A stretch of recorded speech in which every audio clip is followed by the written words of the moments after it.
Hello, I'm BoneBlocks, and I normally make Roblox video content. I am aware that this video is not something that I usually make, and it's not going to be a recurring theme as this is a situation I personally participated in.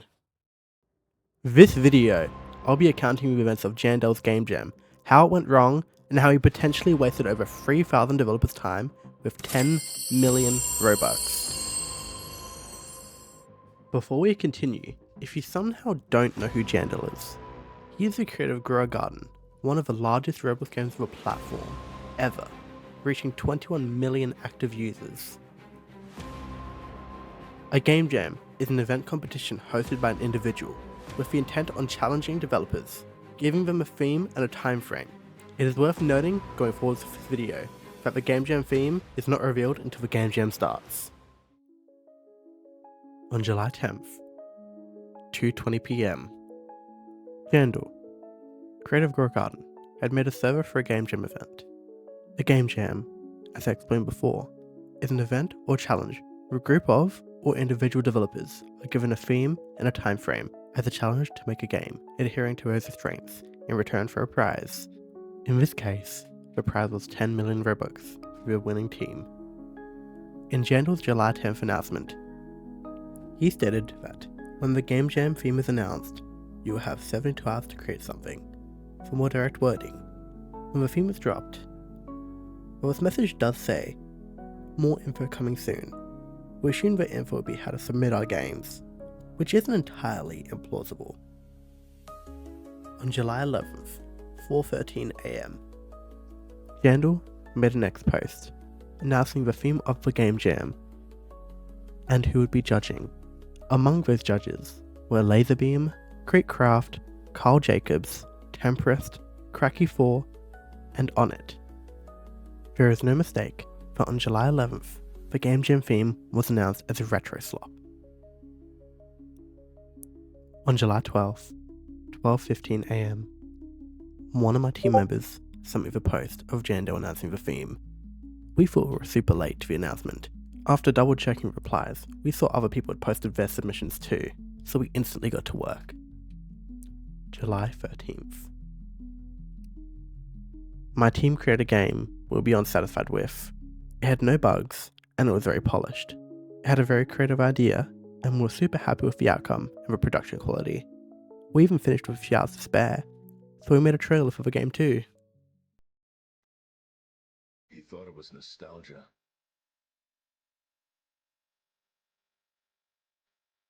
But this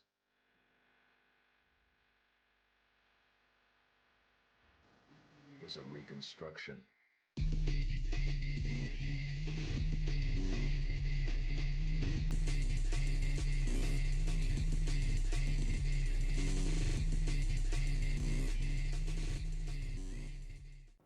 There wasn't much left for us to do. There was only a few hours left, so we just waited. However, July 14th, 7:30 AM, Jandel made a new announcement on his Discord, not one telling us that the game jam had ended and that it was going to tell us how to submit our games, but instead, a lot more people joined than expected. LOL. I'm going to be announcing the conditions and stuff for the competition today, as well as telling us the theme would change.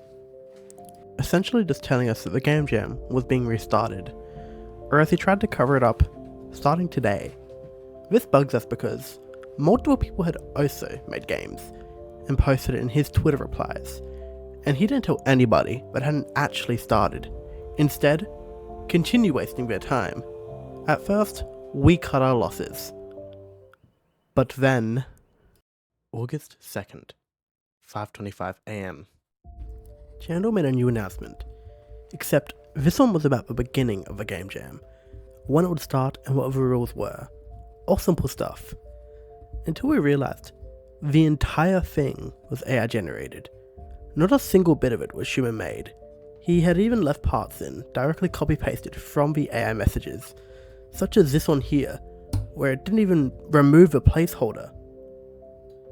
Let me remind you, this is one of the largest developers on Roblox, and he couldn't even copy paste a link into a box. But there was a bigger issue.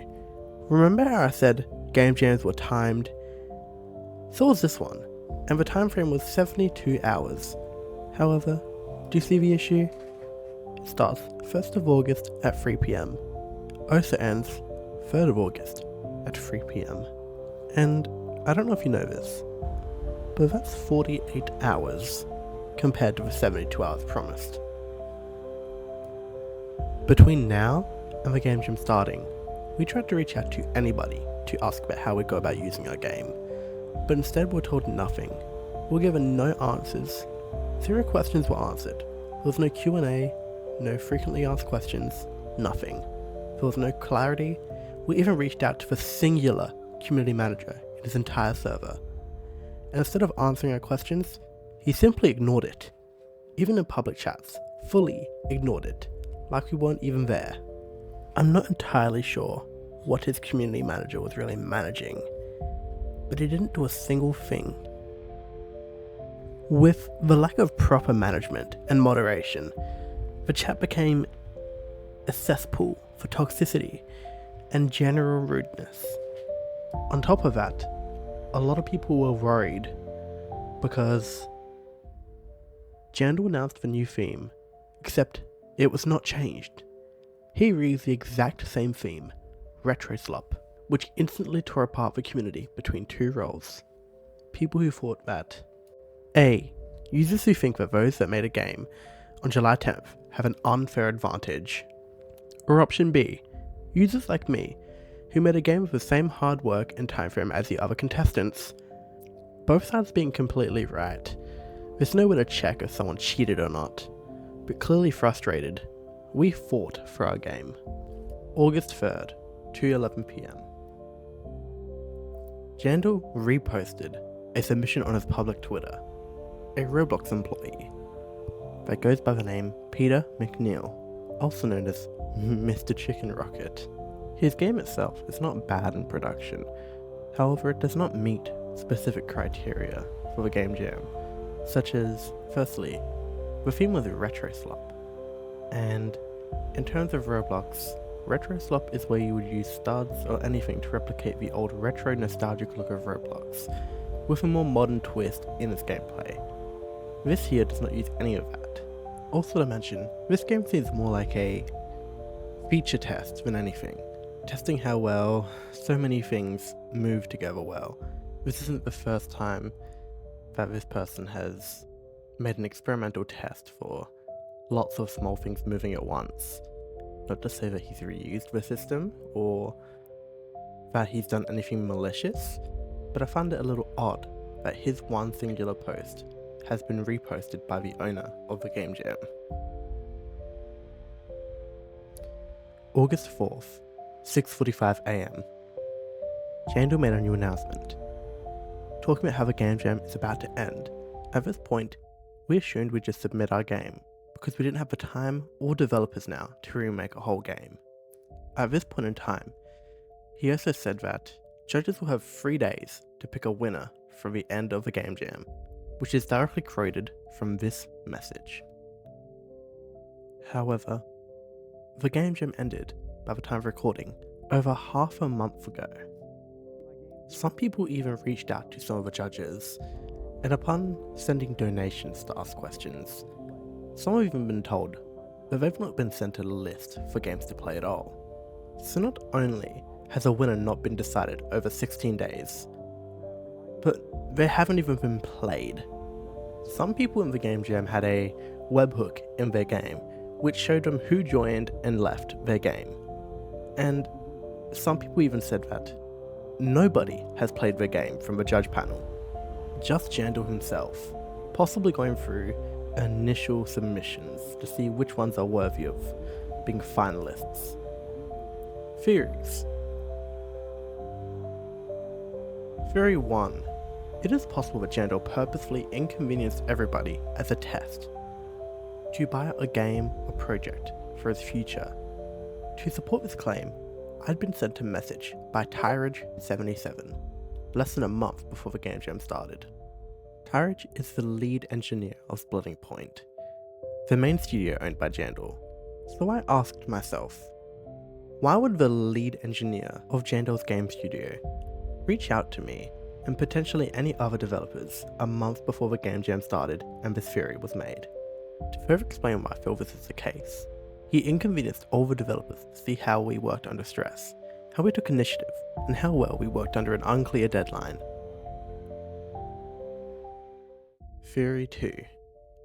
Jandel just really sucks at planning events. I mean, for his game, his events are literally just abusing admin. That's all he does for his game. I mean, really, all he does is invite famous people onto his game to abuse admin systems. There's really not much to it. Both of these theories came down to one conclusion. Jandel's inability to create a game jam properly resulted in wasting over 3,400 individual developers' times. The unmoderated chat allowed for kids to join and start spamming for Grow Garden scam messages. We're nearing the end of this video, so I'd like to summarize everything that's happened so far. He initially wasted our time by making a false announcement for the game jam to start. Restarting the game jam after 72 hours, he then told everybody that the theme would be changed. But his entire announcement was AI generated and didn't even change the placeholder. He was late, and we lost a whole day and had to be reinstated our time. When posting the theme, he was a few hours late, only for it to be the exact same theme it was beforehand. There's potential worries of rigging the game jam after he reposted a Roblox staff submission. When the game jam ended, he promised the games to be fully judged in just 3 days. However, half a month has passed since the game jam has ended. And with that, we have documented all the negative issues with Jandel's game jam. I understand to any viewers who are not Roblox developers, this whole situation may seem anticlimactic. However, to all people who participated, I hope you understand that there is a lot of clarity in understanding how frustrated you are with this situation, and how unfair the game jam was.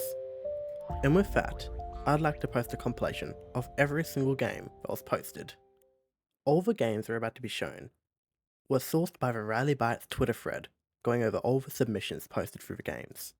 All the gameplay recordings are of me playing their games.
That brings us to the end of this video.